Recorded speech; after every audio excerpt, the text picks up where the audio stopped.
Having a world-class transportation system is a very high priority for our administration, and it's also the reason that we know things like WMATA and Maryland paying its fair share into WMATA is incredibly important, because the vast majority of riders that are using WMATA are actually Maryland residents. The thing that we know, though, is we have to make sure we have a business model that works. You know, the challenge is the way we funded transportation in our state has been the same business model that we've had for now over a decade, and we have not been able to see growth, but we've been able to see just massive increase in costs. So we've got to fix this business model. We've got to make sure that we're coming up with long-term and sustainable solutions to have a world-class transportation system. And our administration is prioritizing not just simply kicking the can down the road, but we're prioritizing actually getting it right. And that's our focus.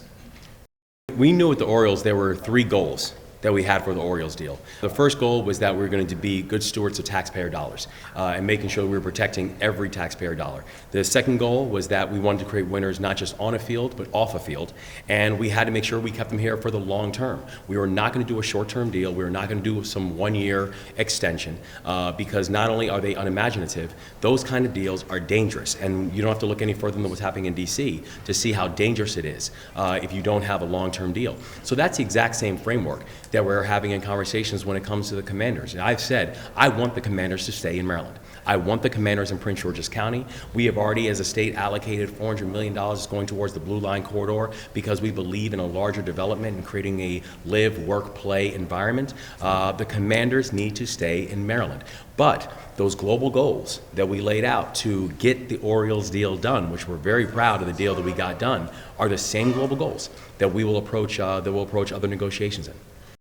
What's happened with the Wizards and the Caps, it's just a perfect illustration why short-term deals are just bad.